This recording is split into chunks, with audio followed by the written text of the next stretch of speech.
Bom dia, pessoal do Pernambuco Conservador. Vamos dar continuidade hoje sobre as sabatinas realizadas no Manchete Digital PE.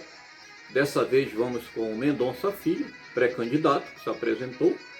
Mendonça Filho, que é filho do José Bezerra, José Mendonça Bezerra, que é ex-deputado federal, falecido em 2011. Ele é casado, Mendonça Filho, com a filha de ex-ministro, do Marcos Vilaça. Tem uma vasta carreira política, uma vez ele já tem 30 anos de carreira política. Começou aos 20 anos. Então ele já foi deputado estadual, foi secretário de Agricultura, ele foi 2 vezes deputado federal, foi vice-governador de Jarbas Vasconcelos e foi governador de Pernambuco, sucedendo o Jarbas Vasconcelos. E Jarbas Vasconcelos foi governador em 1999. A apresentação do candidato, como de costume, foi lido ali o perfil dos conservadores, o ideal, que eu não vou também repetir, porque já foi falado nos outros vídeos, e ele ali foi, durante 15 a 20 minutos, fez a sua apresentação, e falou, se enquadrou naquele perfil. Então vamos lá. Ele alegou ser ficha limpa, ressaltou que está na política já desde os 20 anos de idade, então são 30 anos de vida pública, com o currículo político que já foi citado, é amante da pátria, é uma pessoa família, é católico, ele citou o Burke, como um precursor do conservadorismo, então ele lançou mão de uma citação. Isso, em relação aos outros candidatos, o Mendonça Filho teve a maior oportunidade também de se preparar para o debate. Uma vez ele foi chamado aí por último para o debate, e aí ele certamente acompanhou os outros debates, o perfil, e com certeza isso facilitou, além da sua vasta carreira política, que tem os aspectos positivos e negativos. Positivo porque ele tem mais experiência, ele já participou de governos, ele tem mais contatos, isso aí é um fato. Então facilita para você falar sobre política, sobre gestão. No entanto, tem assim, como no Brasil a tradição foi de esquerda, na política brasileira, não apenas aqui em Recife, Pernambuco, os políticos que já têm uma vasta carreira política, com certeza ele já teve uma passagem grande pela esquerda, participação e por aí vai. Então ele se declarou um dos líderes do processo de impeachment, isso na apresentação dele. Enquanto ministro ele combateu a ideologia de gênero, inclusive não aceitou a projeto de livros que entrava de forma sorrateira com ideologia de gênero.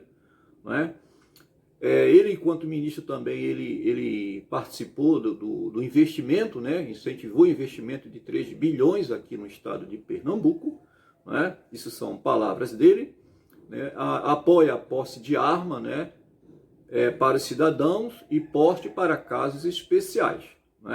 Ele é CACS, CACS é caçador, atiradores e colecionadores. Então ele é um defensor aí do armamento da população civil. Vale ressaltar que é posse de arma, no caso porte só para casos especiais. E gostaria até de fazer um comentário. Os conservadores raízes, normalmente, eles defendem posse e porte de arma. Posse e porte. Agora, claro que para posse de arma, como tirar uma habilitação, você precisa se preparar, passar por stand de tiro, se submeter a exames psicológicos, assim como você faz os procedimentos básicos para tirar uma carteira de habilitação, assim como é nos Estados Unidos. Então, mas assim, a gente vê que a grande parte dos pré-candidatos ele defende a posse de arma. Então, assim, falam muito pouco sobre a porte. No caso do Mendonça Filho, ele defende a posse para apenas casos especiais. Defensor da vida, participou de vários movimentos de defesa da vida, com a organização da Arquidiocese aqui na área de Recife, Boa Viagem, é contra a ideologia de gênero. O Mendonça Filho, ele já foi ministro da Educação, e como eu falei antes, ele não aceita ideologia de gênero, ele é católico, E claro que esses princípios do catolicismo, protestantismo, enfim, cristão de modo geral, vai contra essas ideias esquerdistas, né, de ideologia de gênero, que é inserir a criança na vida sexual prematuramente. Né? Contra a liberação das drogas, né, criticou a postura, né, vale salientar, do secretário de Segurança Pública de Recife atual, que defendeu, segundo ele, publicamente a liberação de todas as drogas. Né? É isso aí, né, pessoal? Geralmente é isso. Cargos indicados politicamente, ele tem que ser alinhado também ideologicamente, senão ele não seria indicado. Então, esse é o preço de você não ter um quadro técnico numa gestão, seja municipal, estadual ou federal. Então, assim, um secretário de Segurança Pública defender a liberação de drogas, realmente, isso aí é uma aberração, pelo menos para os conservadores, né? Ele manifestou repúdio à cultura de multas, né? E isso foi abordado por todos os pré-candidatos que passaram no Manchete Digital PE, Recife, né, e Pernambuco em particular, como a capital da multa do Brasil, né? Foram arrecadados a CTTU 70 milhões de multa em 2018 e 98 milhões em 2019. São dados oficiais. Então, realmente, a próxima gestão terá que enfrentar esse desafio, não é? E desarmar o Estado contra o cidadão, porque isso aí é armar o Estado contra o cidadão, pobre e indefeso. Né? Multas que não acabam mais, principalmente na BR, aqui na BR-101. Né? Ele declarou, segundo ele, voto no segundo turno para o Bolsonaro. Né? Liberal na economia, conhece a cidade, é de Recife. Né? Carismático, segundo ele, não encontrou, né? Porque esses são itens ali, né, pessoal? Então ele foi respondendo conforme, é claro, o seu posicionamento e entendimento. Né? Segundo ele, quanto ao item carismático, ele não encontrou remédio na farmácia para combater esse seu não ser carismático. Né? Mas isso aí é o de menos. Né? Não precisa estar sorrindo, não precisa ser rostinho bonito. Eu acho que o mais importante numa gestão é a competência, a honestidade, honrar os princípios e valores, que é isso que os conservadores estão buscando. Né? Quanto à indicação do Bolsonaro, ele salientou, como os demais, que o Bolsonaro já se manifestou, que não vai se meter, né, meter a mão nesse angu da prefeitura, né, das eleições municipais, agora em 2020, mas claro, isso aí pode mudar no segundo turno. Eu acredito que o Bolsonaro vá se reposicionar. Não é? Ele, pelo menos no segundo turno, ele reage. Não é? Porque o silêncio dele vai favorecer a esquerda. Só tem a favorecer a esquerda. O Bolsonaro está com índice de popularidade acentuado. Né? Instituto Paraná, né, e outros institutos aí já mostraram que o Bolsonaro está na frente. Já tem uns 38%, outros 39%, outros se arriscam até a 40%. Então, se ele está com nível alto de popularidade, se ele foi ganhador da última eleição a presidente, o posicionamento dele seria de grande relevância, é claro, para os futuros candidatos, né? os futuros prefeitos. Né? Então, com relação às perguntas, né, perguntaram sobre o que ele achava sobre a lei da fake news. Né? Segundo ele é contra, no caso, contra as fake news. Não é? Portanto, ele inclusive falou da lei de fake news e falou também da imunidade parlamentar. Né? Ele, é claro, que abomina as notícias falsas. Né? Inclusive, segundo ele, já foi vítima de notícia falsa e processou um sindicalista ligado ao PSOL. Né? De acordo com ele, ganhou em torno de... A causa, né, foi condenada a pagar 50 mil, não sei se a ele ou se ao Estado, mas ele disse que abomina as fake news, né? E com relação à imunidade parlamentar, ele diz ser necessário. Então, ele é favorável à imunidade parlamentar para crimes comuns, vale salientar. Então, está aí uma informação relevante, né, para os conservadores que estão organizando esse evento no intuito de escolher, selecionar aqueles que mais se aproximam da pauta conservadora. Então, isso pesa, né, ser favorável à imunidade parlamentar. não é? Porque, segundo ele, todo parlamentar precisa de uma retaguarda jurídica, não é? Porque senão, realmente tem fundamento o que ele falou. Um juiz lá de uma instância, primeira instância, lá do interior, de repente entra com uma ordem judicial para impedir o mandato, enfim, para tomar medida restritiva contra alguém que está exercendo o seu mandato, que tem sob sua responsabilidade uma grande demanda, né? Uma grande demanda. Né? Enquanto representante, ou chefe do executivo, ou representante do povo, no caso, no Congresso. Então, há necessidade, segundo ele, de uma proteção. Agora, os conservadores, eles, assim, de modo geral, né, a gente não pode dizer que os conservadores pensam todos iguais, mas, de modo geral, são contra a imunidade parlamentar. Né? Isso vai contra o princípio lá na Constituição que diz que todos são iguais perante a lei. Né? Então, devido à imunidade parlamentar, o país é um dos países com maior índice de impunidade. Isso não é novidade. Não é? E essa impunidade, o pior exemplo dela, parte onde? Daqueles que têm imunidade parlamentar. Né? Por exemplo, da Lava Jato. Sinceramente, quem está preso hoje efetivamente da Lava Jato, político que está envolvido na Lava Jato, que foi condenado por Sérgio Moro e coisa e tal? Pouquíssimos, né? Então eu lembro do Eduardo Cunha, que está preso, né? Não sei nem se ele já está em prisão domiciliar, mas se está, foi o que mais permaneceu preso. Mas os demais, a maioria, estão soltos, né? E tem a clemência do Supremo Tribunal Federal. Não há necessidade de imunidade parlamentar, né? Então, prisão em segunda instância, ele defende a prisão em segunda instância, né? Contra o aumento de imposto, né? Ressaltou a sobrecarga de impostos no estado de Pernambuco, né? E também em Recife, mas no estado de Pernambuco como um todo, enquanto capital dos impostos, né? Ele, segundo ele, vai reduzir essa carga tributária, pelo menos do estado, né? Sobre o PSB, o que ele achava do PSB, foi perguntado sobre isso. Ele achou que o PSB era uma tragédia sobre a cidade de Recife. Né? Realmente, é uma tragédia. Isso aí é um fato e é notável. Não é? Você olhando ali a relação dos vereadores, no caso da cidade de Recife, existe uma maioria do PSB. Então, o PSB realmente tem dominado aqui a política, junto com o PT, já são cerca de 20 anos, e só fizeram mal à cidade.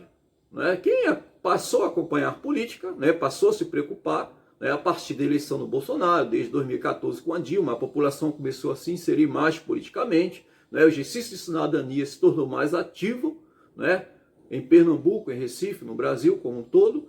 Então começaram a diagnosticar, né, as alerges, as câmaras de vereadores, o perfil destes. Então, de repente, o público brasileiro passou a enxergar melhor, né, os vereadores, né, no caso, nas cidades. Então, o PSB, se for considerar as conquistas deles e as derrotas realmente são a maioria para a cidade. Né? Ele foi questionado sobre no passado, ele fez uma indicação para a LAFEP, né, que é Laboratório Farmacêutico aqui do estado de Pernambuco, no governo do Paulo Câmara. Me parece que isso foi em 2014, né? E ele respondeu que recebeu a oportunidade para indicação, né? Vale salientar que em 2014 ele tinha entre Dilma e o Aécio Neves, né? Aécio Neves. E ele, enfim, ele deu um apoio aí, ele estava com o PSB apoiando numa eleição. Né? E nessa eleição, o resultado disso logo em seguida foi que ele indicasse alguém, né? Como na política, né?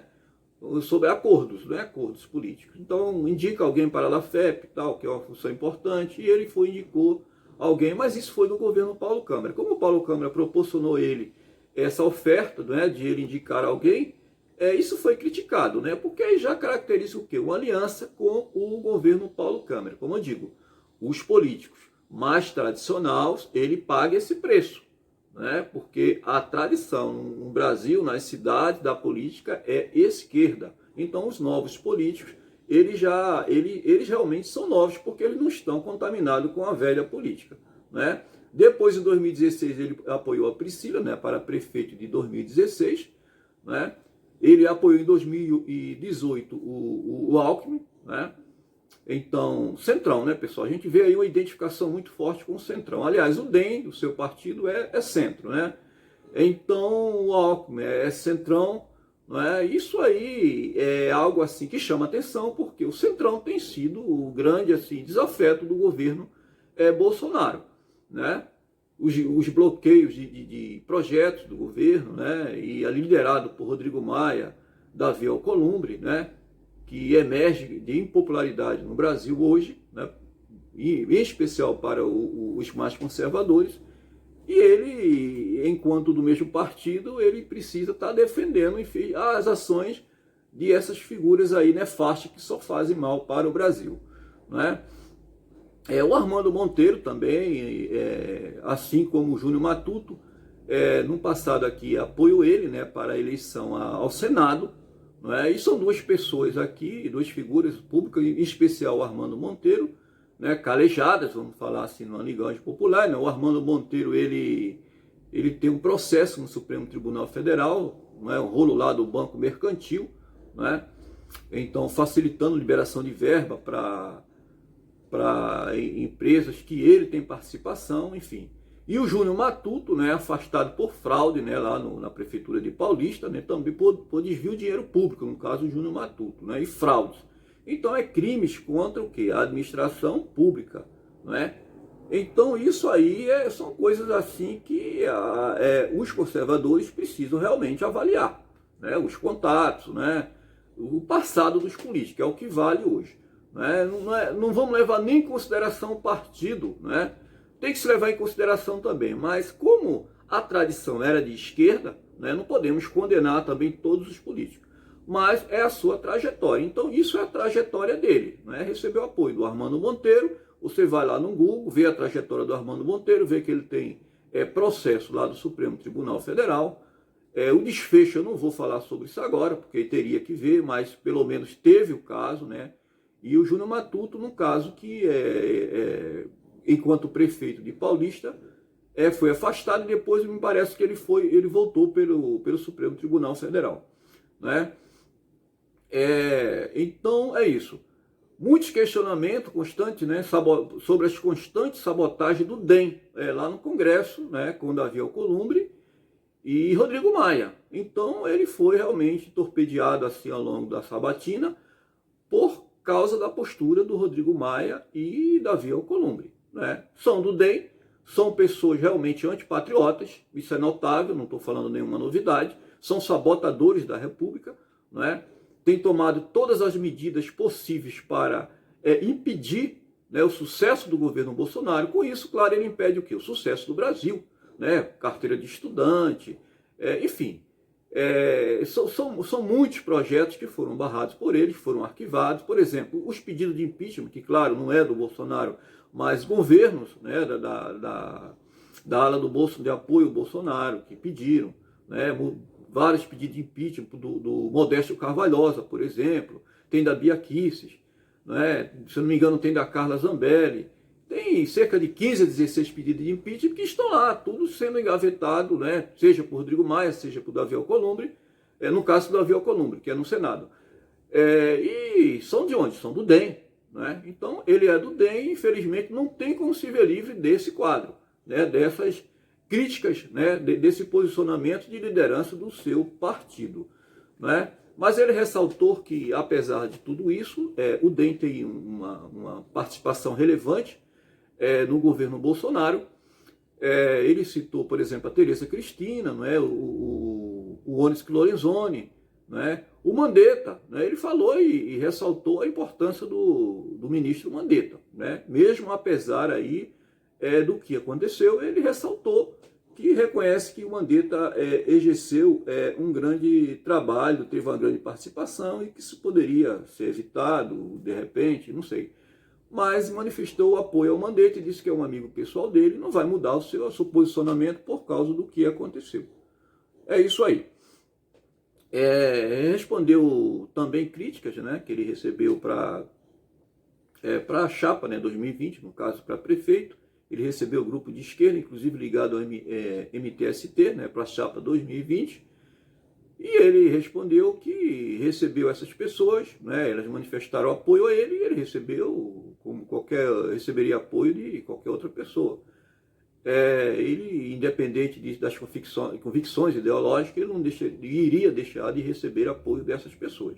O fato é que ele recebeu apoio de representante de MST aqui, de Recife, e isso também são pontos, né? São pontos que são marcados ali, diagnosticados ali pelos conservadores, pelo pessoal da banca, e ele vai sendo questionado aí, e chama atenção também do pessoal aí das redes sociais que assiste os vídeos e vão fazendo a sua própria avaliação, né? Não estou aqui condenando nem absorvendo ninguém, estou só falando mais ou menos o que aconteceu e, resumidamente, aí para aqueles que não tiveram oportunidade de assistir, porque realmente chega a quase 2 horas de sabatina, você pega mais resumido os pontos principais aí. Sobre a relação da saúde, a relação da saída do Moro também, do Ministério. Ele exaltou, o legado do Moro, né, lamentou também a saída do Moro, assim como lamentou a saída do Mandetta. Então aí, Moro, Mandetta, Centro, Mendonça Filho, ele tem essa relação com essas pessoas. O que me admirou foi ele não sair negando, né? Ele, por exemplo, expressou em suas redes sociais lamento dessas pessoas, da saída do governo, e ele disse, segundo ele, que não retirou porque ele é autêntico, é o que é, e não tem que estar mudando de posição. Isso é bom para as pessoas ver realmente quem ele é, não é? Porque tem pessoas realmente que põem nas redes sociais políticos, né? E de repente a situação muda para o político, aí ele vai lá, corre nas redes sociais e muda, tira aquilo ali para ninguém ver, para não comprometer ele com outra pessoa, tipo Lula, tipo fulano de tal, etc., que foi condenado. Ele deixou lá, né, a manifestação de apoio, e quando for de repúdio ele deixa também, e assim é. Né? Falou que tinha relação pessoal com Mandetta, e isso não vai afetar a sua relação com ele. Né? Foi abordado também sobre a mudança de hábito. Né? Alguém assim te perguntou qual, né, o seu comprometimento numa possível mudança de hábito enquanto conservador. Haja vista, né? Nós estamos vivendo no Brasil, não é uma reação dos conservadores, está cobrando dos políticos, né, a defesa dos princípios e valores conservadores que foram historicamente ignorados.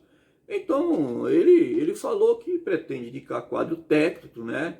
Inclusive ele falou na Guarda Municipal, vale salientar que ele é a favor do armamento da Guarda Municipal e pretende implantar a meritocracia, né, na Guarda Municipal.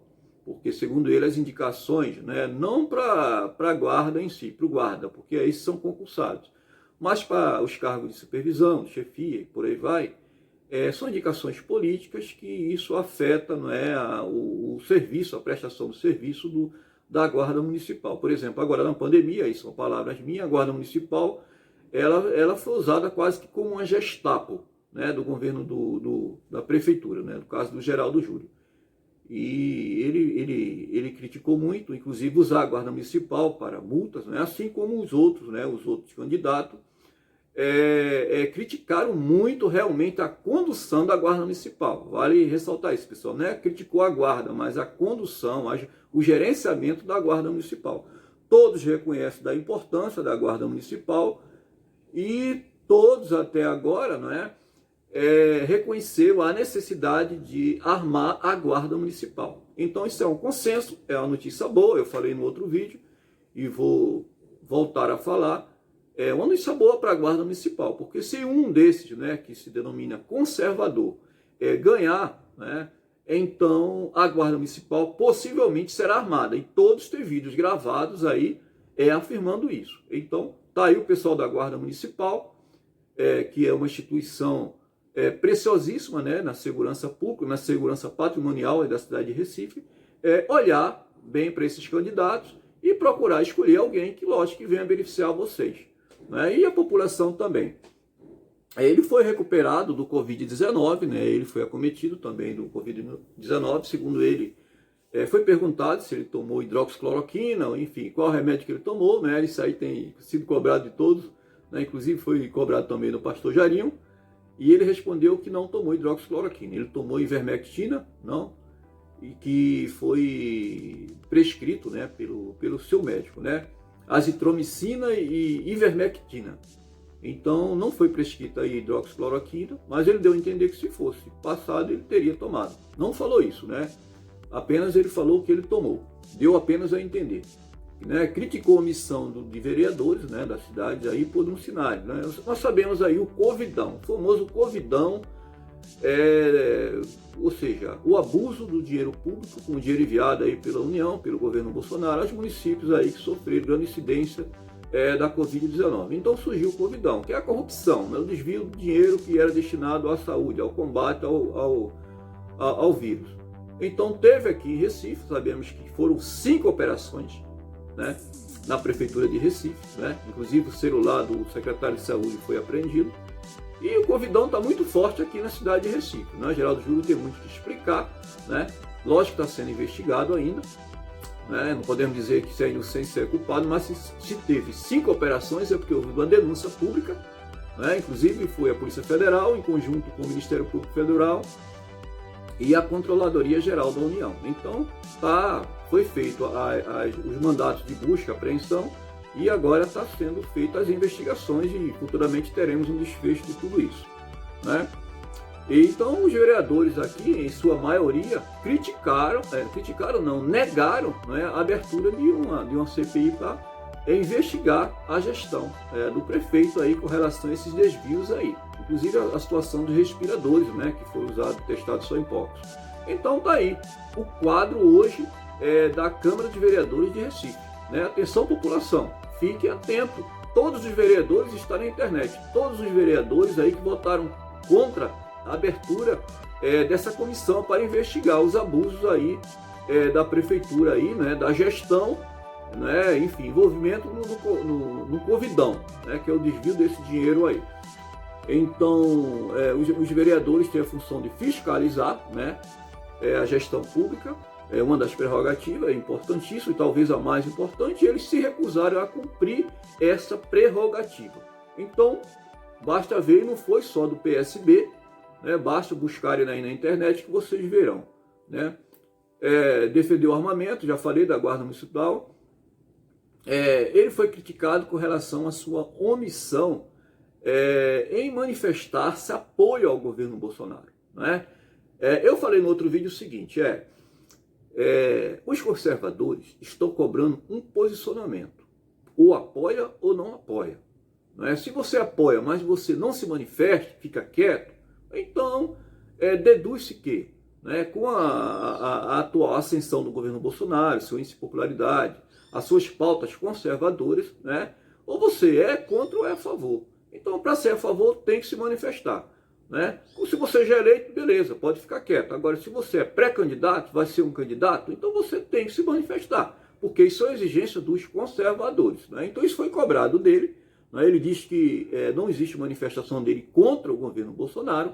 Ele disse que manifestou o seu voto no segundo turno, né? No primeiro turno ele, claro, não votou no Bolsonaro, mas no segundo turno deduz-se que foi por falta de opção, ele votou no Bolsonaro. Então é isso aí, ele deu o seu posicionamento de forma clara, né? Não votou no primeiro turno, votou no segundo turno, e aí nós, né, vamos avaliando aí e vendo aquilo que é melhor, aquilo que melhor se enquadra dentro do perfil conservador, né? Foi questionado sobre a dissociação entre o DEM e o governo Bolsonaro, né? Então isso foi abordado umas 3 vezes assim, ou 4 vezes durante a sabatina, né? Então Davi Alcolumbre e o Rodrigo Maia foram as estrelas negativas aí do debate, porque ele passou muito tempo argumentando o posicionamento dessas duas figuras aí, que são sabotadores do Brasil. Não é sabotadores do governo Bolsonaro, não. Quando o Bolsonaro ganhou com 57 milhões de votos, né, e é um número ainda questionado, isso aí é o número do TSE, quer dizer o quê? Que foi eleito a pauta, né, a maioria das pautas do povo, que a maioria do povo apoia esta pauta do governo Bolsonaro. Então, se tem o presidente da Câmara dos Deputados e o presidente do Senado que sabota essa pauta, subentende-se que eles estão sabotando a pauta da maioria da população brasileira. Isso é claro. Então, são representantes do DEM lá no Congresso e realmente o nível de popularidade dessas duas figuras, que se fosse concorrer hoje, seja deputado, seja senador, com certeza não passariam nas urnas, e eles estão aproveitando enquanto estão no poder para atrapalhar enquanto pode o governo Bolsonaro. Acontece que está atrapalhando o Brasil e o Brasil está vendo isso. Né? Uma prova disso é que ele foi várias vezes questionado, né, sobre a postura, né, sabotadora desses dois parlamentares. Né? No final, o apresentador do Manchete Digital PE convocou os conservadores de modo geral para chegar a um consenso, né, porque nota-se que os conservadores estão divididos. Né? Tem conservadores apoiando o pastor Jairinho, o Alberto Feitosa, Mendonça Filho. Né? Então está havendo essa divisão. Então o propósito deste eventual, segundo organizadores do Manchete Digital PE, é o quê? Selecionar um candidato para os conservadores apoiar. Acontece que os conservadores, uns apoiam um, uns apoiam o outro, e muitos não vão abrir mão de seu candidato. Né? Então ele só apenas chamou a atenção no sentido de que houvesse um consenso no final de tudo isso, para que fosse escolhido um candidato, né, apenas, e a partir daí as chances para os conservadores seriam maior frente à esquerda, né? Por exemplo, o João Campos, que vai ter muito dinheiro à sua disposição. Né? Não é tudo dinheiro, Bolsonaro não tinha dinheiro, mas tinha o povo ao seu lado, tinha redes sociais. Mas o dinheiro compra-se muitos votos. Né? O dinheiro compra votos de pessoas, né? Principalmente pessoas que não se inteiram muito da vida política, né? de seus eleitos, né? De seus parlamentares, não acompanham o que está acontecendo no Brasil hoje. E o nível, infelizmente, de ignorância política ainda é muito grande, pessoas ainda alheias ao que acontece na política, só de 4 anos, que procura ir lá votar, né? Vai pelo rosto, não procura saber a ideologia, não procura ler a Constituição de cada partido, né? O viés ideológico, né? As alianças, e isso atrapalha muito melhorar o nosso Brasil enquanto conservador, porque é a partir daí que pessoas como, por exemplo, vou citar o Tiririca, né? Aquele Severino Cavalcante, são eleitos. Então, pessoas que estão lá levam um grande número de votos, e quando chega na hora de votar, eles decepcionam aqueles que o elegeram, porque elegeram sem prestar atenção no perfil do candidato. Então, valeu, pessoal do Manchete Digital PE. Agradeço àqueles que deram um joinha, que apoiaram o canal, para o canal crescer. Então, pessoal, como todo canal conservador, é difícil o crescimento, nós temos muitos obstáculos, e muitas vezes somos boicotados pelo Facebook, pelo YouTube, né? Então, mas se vocês conservadores apoiarem o canal, por mais pequeno que seja, esse canal vai crescer. Quem vai ganhar com isso? Todos vão ganhar. Não é apenas a pessoa que transmite a informação, mas são todos que ganham, porque são os conservadores, são as pautas conservadoras. Né? A esquerda já tem a grande mídia, a esquerda tem muito dinheiro, a esquerda tem apoio de instituições que estão aparelhadas, e nós, conservadores, só temos as redes sociais, basicamente, a internet. Então, se vocês apoiarem, derem joinha, se inscreverem no final, vai ajudar muito o canal e vão ajudar aos conservadores. Valeu, pessoal, um abração a todos, nos veremos em breve.